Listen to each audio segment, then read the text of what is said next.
আলাইকুম প্রিয় দর্শক, এই মাত্র পাওয়া সবচেয়ে বড় খবর। 24 ঘন্টার মধ্যে দেখা যাবে বিরল এক মহাজাগতিক ঘটনা। এবার 7ই সেপ্টেম্বর রবিবার রাতেই দেখা যাবে এই বছরের দীর্ঘতম চন্দ্রগ্রহণ। হঠাৎ রাতের আকাশ থেকে হারিয়ে যাবে চাঁদের আলো, চারদিক যেন অমাবস্যায় রূপ নিবে। টানা 5 ঘন্টা চলবে এই চন্দ্রগ্রহণ। এই এক ভয়ানক দৃশ্য সাক্ষী হতে চলেছে গোটা বিশ্ব। এছাড়া ভারত ও বাংলাদেশ সময় অনুসারে এই চন্দ্রগ্রহণ কখন শুরু হবে এবং কখন শেষ হবে জানতে হলে ভিডিওটি প্রথম থেকে শেষ পর্যন্ত দেখতে থাকুন।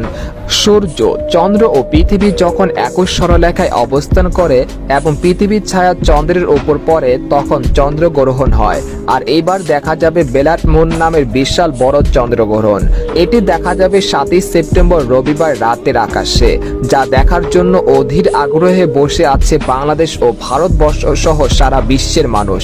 আরো বিস্তারিত জেনে নেওয়া যাক। এদিকে এই বছর শেষ চন্দ্রগ্রহণ হবে আগামী 7ই সেপ্টেম্বর রবিবার। এই দিন পূর্ণ গেরাস চন্দ্রগ্রহণ হবে। চন্দ্রগ্রহণটি 7ই সেপ্টেম্বর রাত থেকে শুরু হয়ে পরের দিন অর্থাৎ 8ই সেপ্টেম্বর ভোর পর্যন্ত চলবে। মোট 7 ঘন্টা 27 মিনিট স্থায়ী হবে গ্রহণটি। বাংলাদেশ সময় অনুযায়ী 7ই সেপ্টেম্বর রাত 9টা 28 মিনিটে চন্দ্রগ্রহণটি শুরু হবে।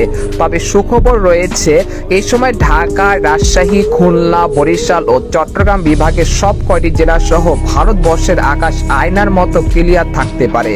এতে করে স্পষ্টভাবে দেখা যাবে চন্দ্রগ্রহণটি। এদিকে ওই দিন চন্দ্রগ্রহণটি পূর্ণাঙ্গভাবে দেখা যাবে এমন স্থান হলো পূর্ব ইন্দোনেশিয়ার হিলা দ্বীপ থেকে শুরু করে পশ্চিম কেনিয়ার মোম্বা শহর পর্যন্ত। এই দুই প্রান্তের কিছুটা পূর্ব পশ্চিমীয় আংশিক গ্রহণটি দেখা যাবে।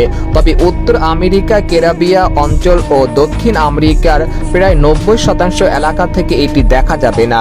গ্রহণ এর জন্য কোনো প্রকার সাবধানতা অবলম্বন করা লাগবে না। সকল প্রকার কুসংস্কার থেকে দূরে থাকুন আর ভিডিওটি শেয়ার করে সবাইকে জানিয়ে দিন। কোরআন ও হাদিসের আলোকে সূর্য গ্রহণ নিয়ে আমরা জানতে পেরেছি যে চন্দ্র ও সূর্য মহান আল্লাহ তাআলার নিদর্শন সমূহের মধ্যে দুইটি নিদর্শন, আর তাতে গ্রহণ লাগা আল্লাহ তাআলার হুকুমেই হয়ে থাকে। তাদের নিজস্ব কোনো শক্তি বা ক্ষমতা নেই। আল্লাহ তাআলার হুকুমের অধীনেই তাদের চলাচল এবং কার্যক্রম।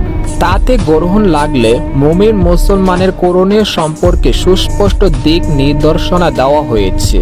সুতরাং চন্দ্রগ্রহণে এ সময় বেশি বেশি দোয়া করা, তাসবিহ পড়া, তাওবা ইস্তেগফার করা, নামাজ পড়া এবং দান সৎকার আবশ্যক কর্তব্য।